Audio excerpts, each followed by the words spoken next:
How's it going, folks? This is Joe with Joe's Gaming Electronics, and today we're going to be changing the speaker on the left side. First thing I always do is go ahead and use a rubber band, get this side to the headband, just to make sure it's out of the way. Alright, now that we have access to the left side, we're going to go ahead and remove the muff, unscrew the speaker, and have access to the speaker there. We're going to do so by grabbing a pry tool right here, and then just taking our pry tool and going under into the plastic and pulling up. Make sure you're not damaging the vinyl that's on the plastic, since there's a plastic rim with vinyl on the outside of it. And we want to just go slide down at an angle and then slide up. Slide down at an angle and slide up. It's all on tape. We want to make sure that we get as much incisions here as possible. Usually if it's a new pair, it comes off a little harder. Older pairs come off a little easier, but I'm going to go ahead and just do a couple different incisions here. Get this up. Obviously you want to reuse the muff, so let's make sure we're not damaging that.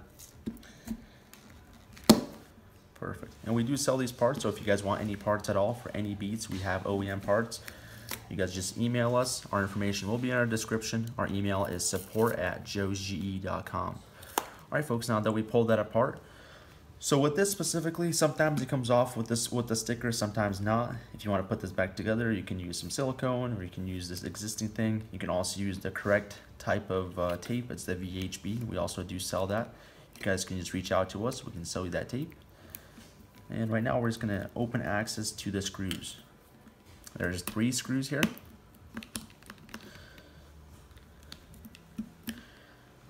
And if you see here, there's 2 more spots. It looks like there's some screws there. It's not actually screws. It's the audio jack that's being screwed in backwards into the speaker housing. So there's kind of 2 rivets for screws to go into. But we're going to go ahead and remove these 3 screws. My ideal location for the screws is back into the muff. Right here, that way we don't lose them. We do have a repair service, so if you're looking here and you see this a little more difficult than what you want to handle, you can always ship this off to our repair center. We can fix your headphones really quick, and we use only OEM parts.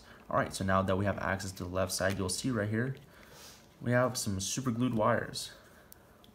And we're going to go ahead and free them up, if we can, right here.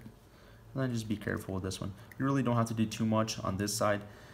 It just depends how you get the speaker. If you get the speaker with the housing, you're probably going to have to unsolder these points here for the aux jack and then put a new speaker housing on.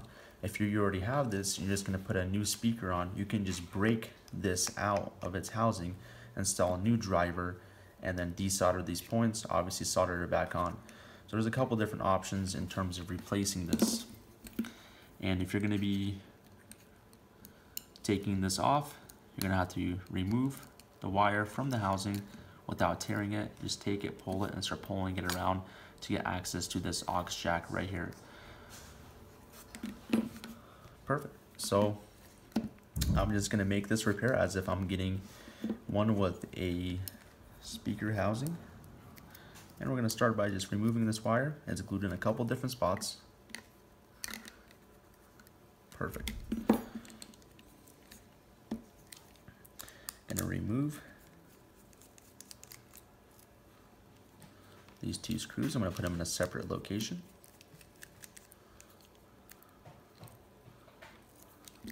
I'm going to pry this audio jack up. As you can tell here, the PCB on the Solo 3 is black. It's kind of like a lighter brown or darker brown or black color, and you'll see the PCB on the Solo 3 speaker is exactly the same as the Solo 2 wireless speaker. So you can actually use a Solo 2 wireless speaker on a Solo 3. It's the same thing. Alright, so we're going to just pry up right here. Now the audio jack is out of its spot. And you'll see there's actually a little rubber mesh here. You want to make sure that it stays on. Let's see if it's stuck inside. Oh, looks like it's not. And then we'll be able to slowly peel these wires back. Be really, really gentle with these wires.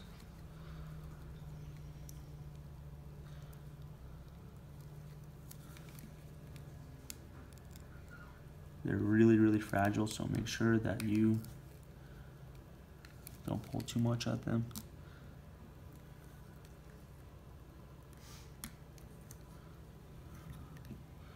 Perfect. got those wires out of place. Now we have the opportunity to desolder this and put a speaker on.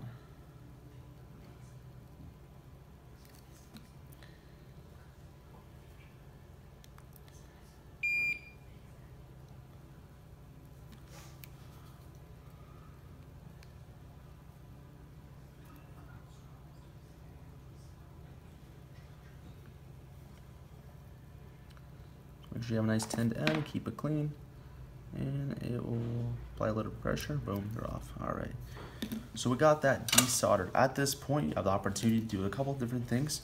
If you need to change the audio jack, if it's corroded or you got anything else going on there, all you gotta do is desolder these points here. The solder on here is a lower melt solder, but the points are really close. So when you desolder these points, make sure that you solder it and just pull back to allow the solder to go back into its spot. So now that we have access to a speaker, we got the speaker off. Now we're installing a new speaker right here. We're gonna go ahead and put everything back in reverse, and then just make sure the wire orientation is exactly the same as you got it originally. We're gonna start by putting the audio jack back in its place.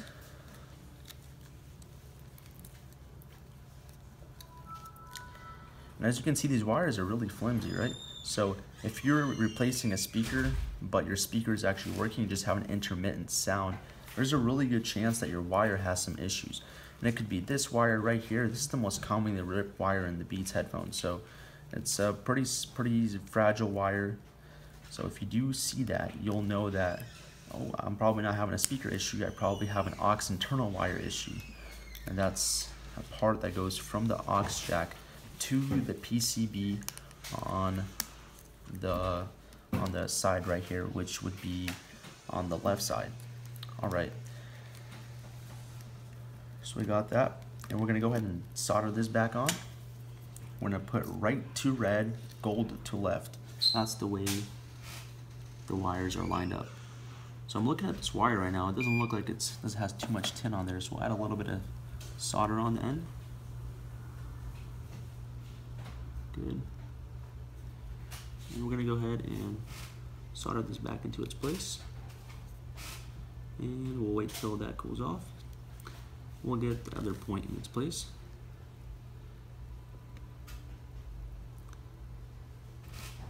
Great, so there's this replacement.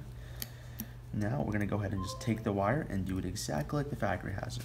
I'm gonna pull the wire back a little bit and just lay it in place in between the spot right here. Make sure no wires are being pinched. Like I said, if you guys do need to send this into our repair center for one of our technicians to repair it, we'll be more than happy to repair this for you.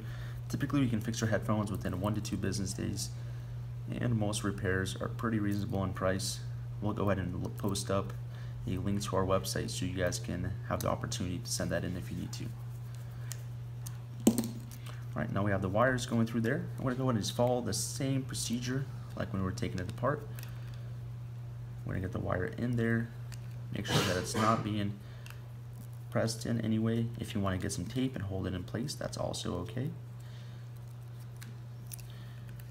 We like to free up the wire there because that's really where the tear occurs. Usually, if you're going to do anything like this, that tear would occur right in that spot. All right, so now that we have the wire in place, we're going to go ahead and put the screws back where they belong. There's 3 screws. They're all the same size, so no big deal in mixing them up. Just make sure that your screws do not go into the speaker housing, as you will damage the driver if you do something like that. I screw them in, make sure that all our wires are hidden in place,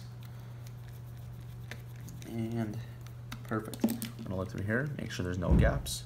Looks like it's good to go. Might need to tighten this up just a tad bit. There we go. All right. And we have our muff right here. Make sure you follow the way it came off. As you see here, there's 2 points. There's 2 plastic pieces.